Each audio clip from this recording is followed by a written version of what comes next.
Welcome to our live! Cherries! Welcome to our channel! Before we begin this educational video, we would like to introduce ourselves first. I'm Step. I'm Don. And I am May, and we are Campus Sisters! This educational video will discuss the course titled Living in the IT Era, with a specific focus on the topic Future of the Internet. To formally begin our discussion, let us hear from Dawn as she outlines the objectives of this topic. At the end of this video, the audience will be able to first determine the factors behind the success of the internet, second, discuss the evolution of the internet, and lastly, appreciate the importance of invention, technology, or machinery. Since we already guided with our objectives, let me share to you the outline of our topic. The first one is evolution of the internet and Internet of Things. Second one, factor behind the success of the internet. And lastly, we have opportunities and challenges of technology and machinery. Let's discuss first the evolution of the internet and the exciting world of the Internet of Things or the IoT. We will explore how the internet and the IoT have transformed the way we connect and live our lives.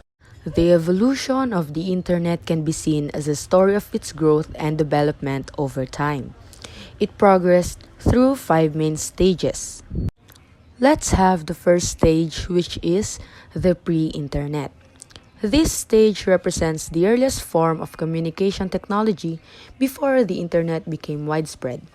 Interactions relied on one-to-one communication methods like the phone calls. People used landlines to connect with others for conversations across distances. We also have text messages. These included handwritten letters or short messages sent using early mobile phones or pagers. The absence of centralized digital systems meant limited speed, efficiency, and reach in communication. Let's have the second stage, which is the Internet of Content. With the launch of the World Wide Web in the early 1990s, people could access a vast repository of information and entertainment. During this stage, web browsing and email were introduced.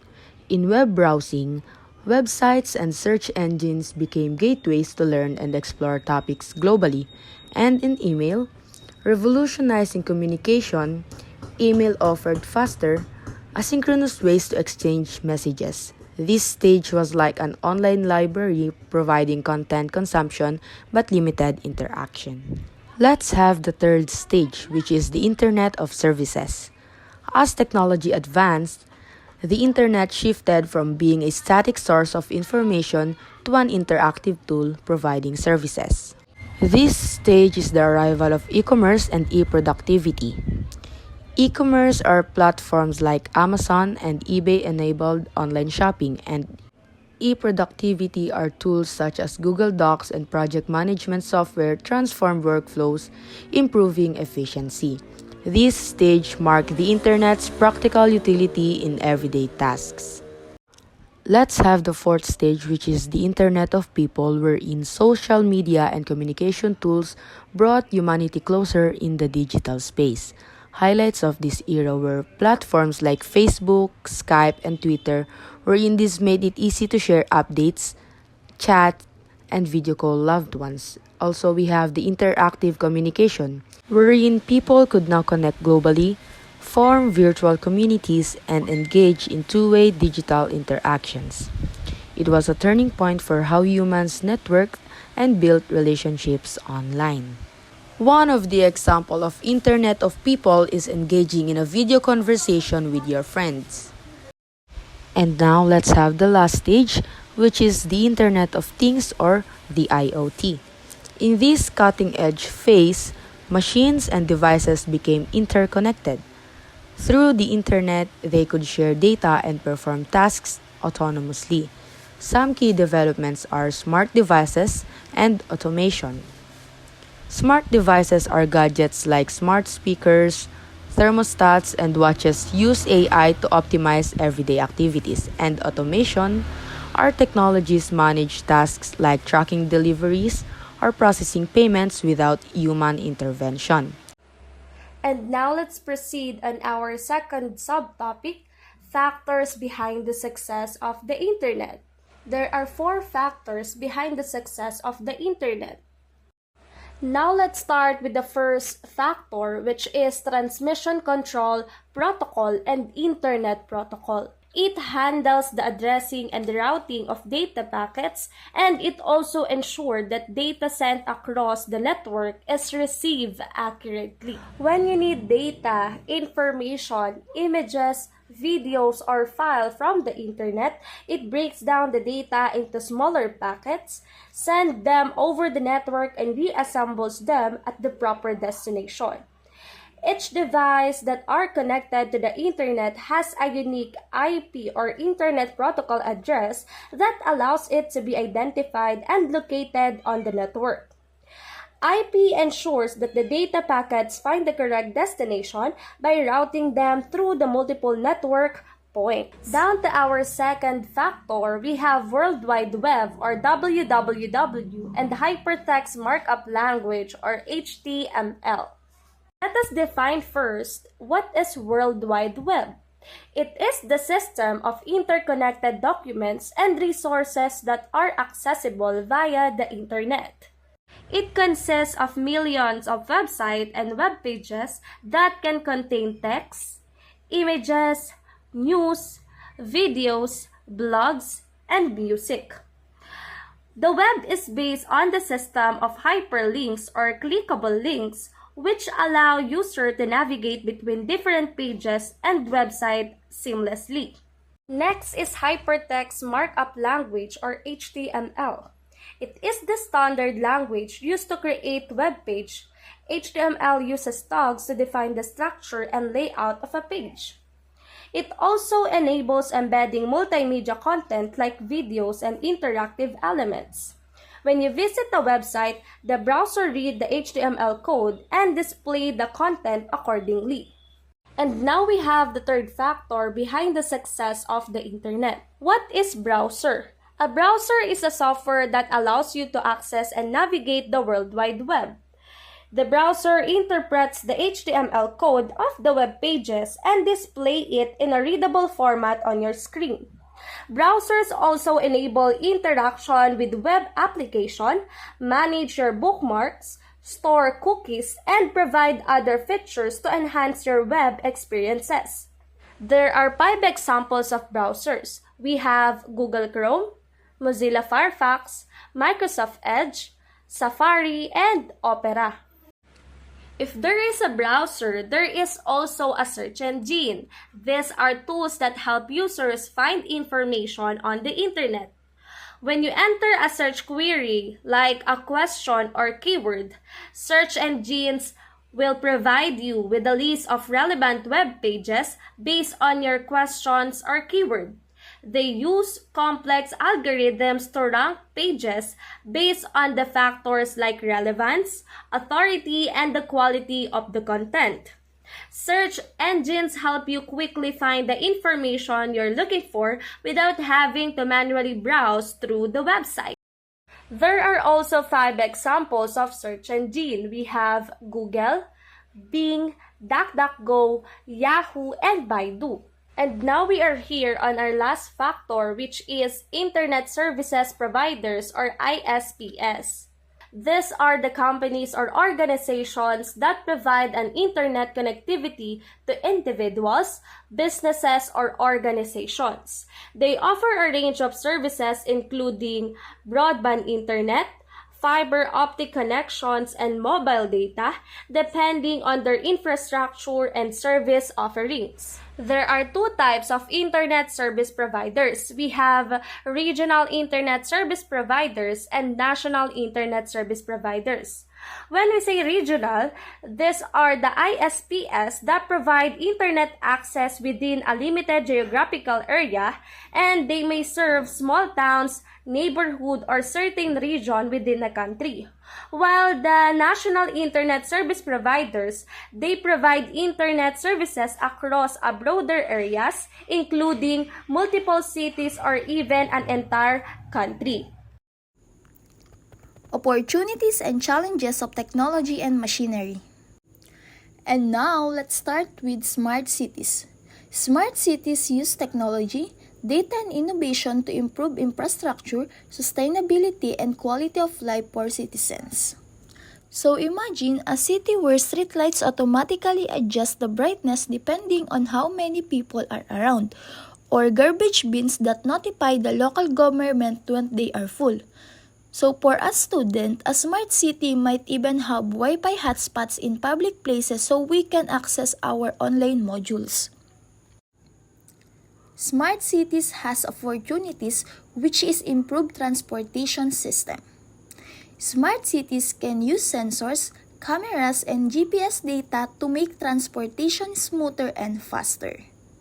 So in smart city, buses can follow real-time traffic patterns. If there's traffic on one route, it automatically changes course to avoid delay. So students and workers can arrive on time, and roads are less congested because of intelligent traffic system.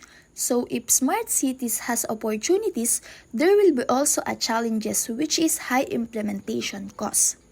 The technology and infrastructure needed for smart cities are expensive because installing smart traffic lights, digital CCTV systems, or smart drainage systems requires millions of pesos.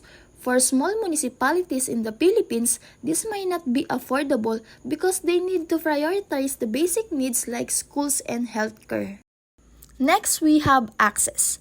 Access refers to the ability to retrieve, use, and control digital information through the internet and other technological platforms. Example, when we join a Google Meet for our class, download assignments on Google Classroom, or even search a topic on Google. So all of that requires digital access. Access has opportunities, which is educational advancement. Access to technology allows us to explore more learning tools beyond the classroom. So with access to the internet, we can watch educational videos on YouTube, can do research, and use online platform for engaging activities to maintain the engagement of students online. Access has also challenges, which is cybersecurity risks. More access means more exposure to online dangers like hacking or scams. So let's say a student clicks on a fake scholarship website that asks for their personal information. That data could be used for identify theft or cyberbullying. This shows why digital literacy is important. That's why we should be knowledgeable enough and beware for this kind of scams. Now let's talk about governance. Governance, it can be leverage the internet to provide services more efficiently to citizens. So instead of traveling to City Hall to request your birth certificate, you can now apply for it through the PSA online portal and have it delivered to your home. That saves the time, energy, and transportation costs. And now, governance has opportunities, which is e-governance services. This helps the government serve citizens by using online platforms. One of the examples is the OST launched the iGov Bill project, where various government services can access in one place. So students can apply for DOST scholarships online without printing lots of forms or going to their physical office. Governance will be challenges, which is cybersecurity threats. Online government system can be attacked by hackers. In 2023, some Philippine government websites were temporarily shut down due to cyber attacks. If these hackers access voter records or tax information, it can cause public fear and distrust in e-governance. Now, let's move on to security. Security, it refers to the protection of systems, networks, and data from cyber threats and unauthorized access and breaches. So when we set a strong password for our school email or activate two-step verification on our social media, we are protecting ourselves from being hacked. Security has also opportunities, which is secure online transaction. Good security allows people to safely do transactions like shopping or online banking. Example of this is when your parents pay bills using apps like Maya or GCash, they rely on encryption to keep their account safe. So without strong security, the hacker could steal money from users. And now, security has also challenges, which is lack of awareness and education. Many people don't know how to protect themselves from online threats. Because some students still click the links from unknown sources like, "Congratulations, you won a new phone," which can stall malware, so without proper awareness, people easily victim of scams. Up next is business and e-commerce.